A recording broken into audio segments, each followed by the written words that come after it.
I can't lie to y'all. I just came back from bottomless mimosas, and I swear on you, I'm about to crash in like 5 minutes. I only have 5 minutes. And it's fun living in the real world.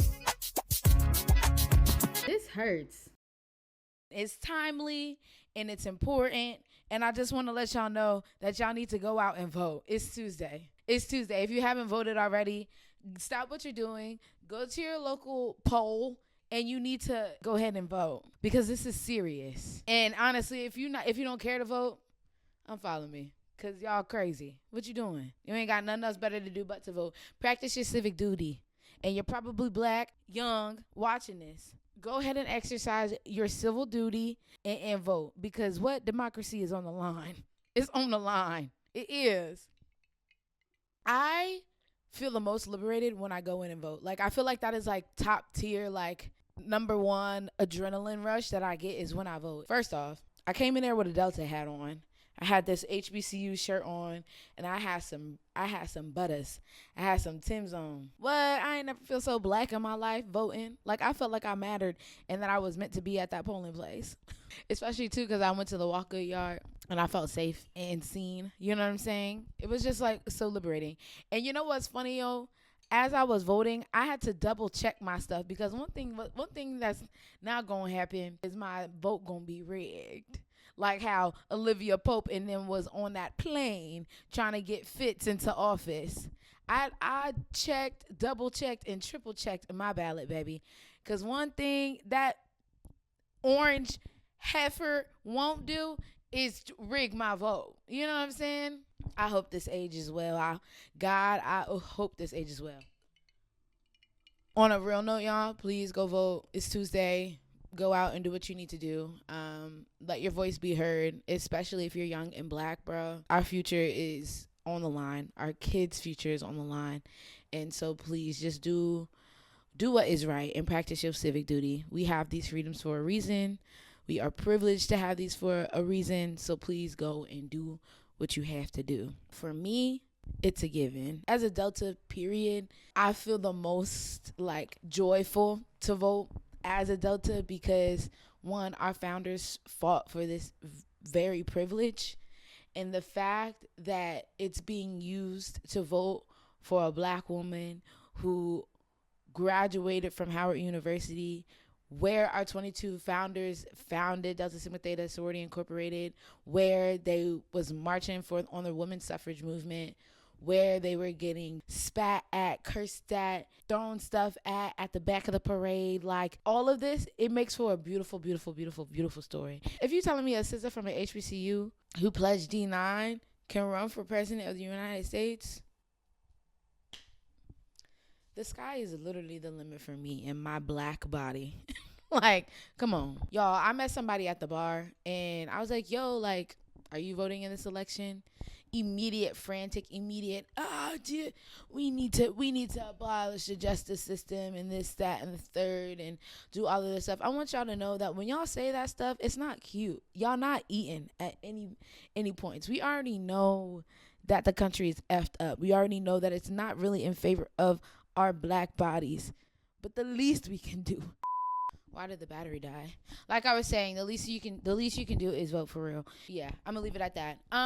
Anyways, y'all, I was trying to hold off this specific topic for a minute because of timeliness, but in light of me going to therapy this morning and really talking out some things, I do have some things to share. And people pleasers, come have a seat.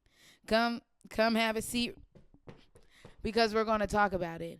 I am an inherent people pleaser. I am a people pleaser down to the core. Okay, I am. Like, anything that you need, I got it. I will do for you. I will break my neck, bend my back to do whatever you need to do. And I have now realized that is hurting me than it is helping me. And I got to work through some things.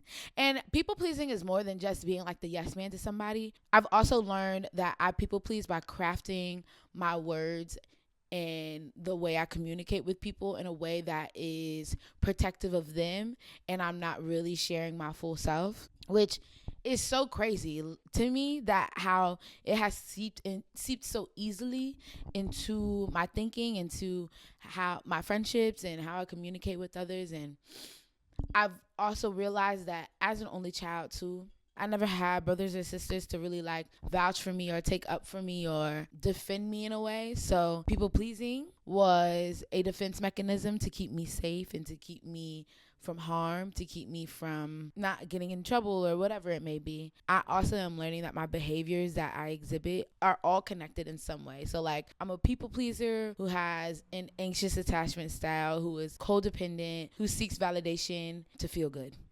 That's me in a nutshell. And it's so like cringe to like even think about, and so crazy that like I'm coming to terms with, dang, like I really do seek mad validation from people to feel good, to feel of worth, to feel of value. You know what I'm saying? That part is very hard to like grapple with, because how did I let myself go this far? But you live and you learn. And one thing that my therapist did say, she was like, these things are kind of like a part of you. You have to like start building defense and building different things around it for you to cope with these things. Also too, when you get triggered, it's probably, you have to identify who it is. We've all lived these lives. Like, yes, I'm living my 24-year-old self, but I'm also my 16-year-old self. I'm also my 10-year-old self, my 4, my 3, so on, so on, so on. And you have to really recognize whenever you're triggered, what age is being triggered and how best you can comfort that and ease that. So that was one thing that I did learn. And as a people pleaser, yo, you gotta put your feelings first. You have to put your feelings first. Like, there's no other way. It's so uncomfortable to do it though. But like, bruh, there has to come to a point where you have to put yourself first, period. I don't care what the next person is thinking about you, how they will treat you after, or whatever it is. You have to put yourself first. And if you don't, you are going to continue to bear weight of other people's feelings. And it is so important, yo, to express how you feel the first time. And it is very freeing when you do. You know what I'm saying? Like, coming from a person who is clammy, who gets very anxious and shy and lost for words when it's time to really speak my mind, especially to men, you got to put yourself first, friend. You do.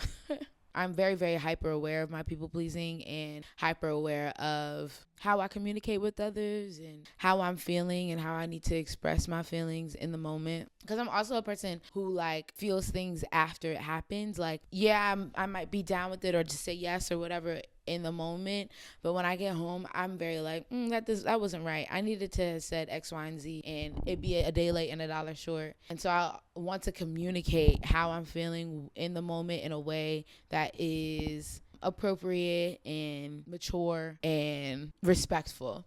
You know what I'm saying? I don't know. There's just so much stuff to deal with, yo. Like, we are really in the trenches with our feelings. We are.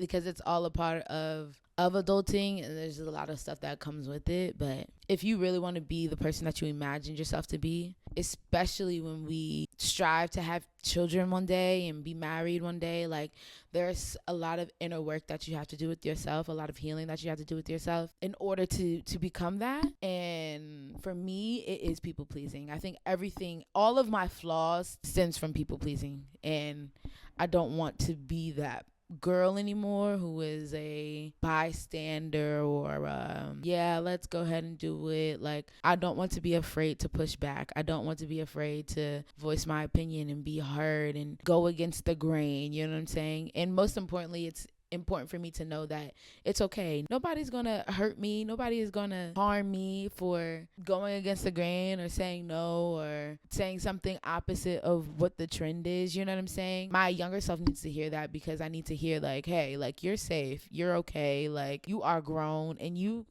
can disagree, babe. You can disagree, and that is okay. And like I said before, because I was only child and I had to do what my parents said, like, that's just what it was. There's just some things that I'm unlearning, some things that I have to readjust in my mind and kind of figure out. But yeah, like, that's really for the people pleasers. If you're a people pleaser, please let me know if you guys identify with that. Just spitballing off my mind. Like I said again, I'm also off of the bottomless mimosa, so I am rambling. Not even sure if this episode will come out or not, because I have other stuff to talk about. But I just thought that since It's Tuesday. That's when Growing Pains come out. That it's timely to the cause. And I just wanted to shout good old Vice President Kamala Harris out because, like, what, girl? You about to be the president of the United States. Period. Yeah. So this has been an episode of Growing Pains where we're growing our purpose, our achievements, our independence, our nourishment, and our success. It is your girl, Bria Deshawn, capital DE, capital SHAUN. Don't forget the accent mark. I love you guys. Always remember to keep yourself first. And I'll see you guys next time.